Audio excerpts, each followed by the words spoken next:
আলু পরোটা, ডিম পরোটা আপনারা তো সবাই খেয়েছেন। আজকে আমি বানাবো টমেটোর পরোটা। আসসালামু আলাইকুম।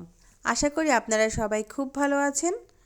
এই টমেটোর পরোটা কিন্তু অনেক ইয়ামি হয় আর অনেক সফট হয়, দেখতেই পাচ্ছেন। তো চলুন দেখে নেওয়া যাক। পরোটা বানানোর জন্য আমি এখানে 2টা টমেটো সিদ্ধ করে নিয়েছি। টমেটোর উপরের যে খোসাটা আমি এই উপর থেকে ফেলে দিচ্ছি। একটা কাঁটা চামচের সাহায্যে আমি টমেটো একটু গলিয়ে নিচ্ছি। টমেটোর ভিতরে যদি শক্ত কোনো অংশ থাকে তাহলে সেটা উঠিয়ে ফেলে দিবেন। পরোটা বানানোর জন্য আমি একটা ডো বানিয়ে নেব। এজন্য আমি এখানে দিয়ে দিচ্ছি 1 কাপ পরিমাণ আটা। আপনারা চাইলে এখানে ময়দাটাও দিতে পারেন। টমেটোর এই লিকুইড পেস্টটা কতটুকু হবে তার উপরে আপনারা আটাটা দিয়ে দিবেন। এখানে দিয়ে দিলাম সামান্য পরিমাণ লবণ আর 2 টেবিল চামচ পরিমাণ সয়াবিন তেল। এখন আমি হাত দিয়ে খুব ভালোভাবে এটা মেখে নিচ্ছি। আপনারা যদি পরোটা একটু বেশি বানাতে চান তাহলে টমেটোর পরিমাণটা একটু বাড়িয়ে দিবেন। যে আপু বা ভাইয়ারা আমার ভিডিওটি দেখতে দেখতে লাইক দিতে ভুলে গেছেন, প্লিজ একটা লাইক দিয়ে সাথেই থাকবেন। এখানে আরও একটু আটা লাগবে, আমি আরেকটু আটা দিয়ে দিচ্ছি।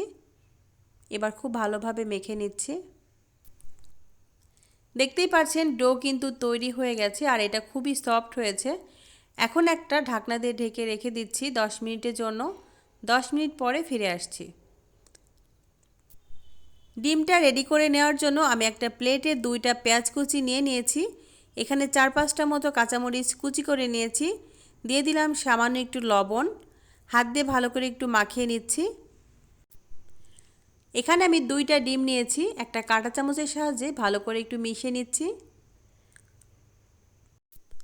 ডিমটা রেডি হয়ে গেছে, এখন আমি সাইডে রেখে দিচ্ছি। আগে থেকে যে ডোটা আমি বানিয়ে রেখেছিলাম ঢাকনাটা খুলে নিচ্ছি। এখন আমি হাত দিয়ে আর একটু মথে নেব 2 মিনিটের জন্য। দেখতেই পাচ্ছেন মথে নেওয়া হয়ে গেছে। এখন আমি রুটি বানানোর জন্য লেচি কেটে নিচ্ছি।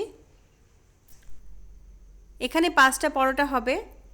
এখন আমি একটা রুটি বানিয়ে নেব। প্রথমে রুটি বানানো আপনারা সবাই পারেন, এটা নতুন কিছু না। তারপরেও আপনারা অনেক ভালো রুটি পারেন আমার থেকে হয়তোবা। দেখতেই পাচ্ছেন রুটি বানানো হয়ে গেছে। এখন একটা ব্রাশের সাহায্যে আমি একটু তেল ব্রাশ করে নিচ্ছি।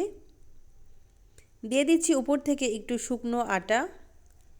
এভাবে যদি আপনারা তেলটা ব্রাশ করে আটা দিয়ে দেন তাহলে কিন্তু পরোটার ভিতরে অনেকগুলো লেয়ার সৃষ্টি হবে। আবার একটু তেল ব্রাশ করে নিয়ে আমি আটাটা দিয়ে দেব।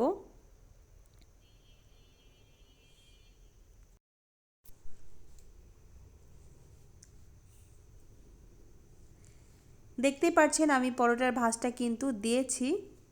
এখন আমি পরোটাটা বানিয়ে নেব।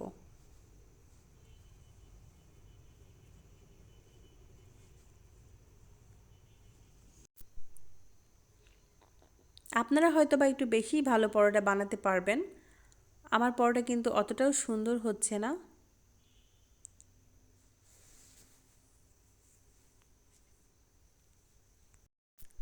দেখতেই পাচ্ছেন পরোটা বানানো হয়ে গেছে।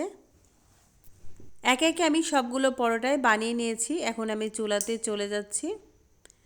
চুলাতে একটা প্যান বসিয়ে দিয়েছি, দিয়ে দিচ্ছি সয়াবিন তেল। তেলটা যখন গরম হয়ে যাবে এ পর্যায়ে আমি এখন দিয়ে দেব আগে থেকে যে পরোটাটা আমি বানিয়ে রেখেছিলাম। এই ডিমের পেস্টটার ভিতরে আমি পরোটাটা একটু ছেড়ে দেব, দিয়ে একটু মাখিয়ে নেব। এখন আমি চুলাতে দিয়ে দিচ্ছি। উপর থেকে একটু ডিমের অংশ দিয়ে দিচ্ছি। এক পাশ একটু ভাজা হয়ে গেলে আমি উল্টিয়ে দিচ্ছি।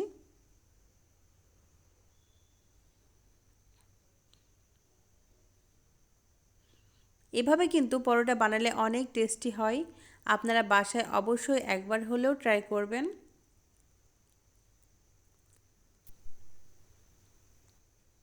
দুই পাশে আমি ভেজে নিচ্ছি। দেখতেই পারবেন কতটা সুন্দরভাবে ফুলে গেছে। দেখতেই পাচ্ছেন পরোটা কিন্তু অনেক সুন্দর ফুলেছে। আশা করি আজকের পরোটার রেসিপি আপনাদের কাছে ভালো লেগেছে। রেসিপি ভালো লাগলে অবশ্যই লাইক কমেন্ট শেয়ার করবেন। আর যারা আমার চ্যানেলে এখনও নতুন তারা প্লিজ আমার চ্যানেলটিকে সাবস্ক্রাইব করে দিবেন। আর যারা আমার ফেসবুক পেজ থেকে দেখছেন অবশ্যই পেজটাকে ফলো করে দিবেন।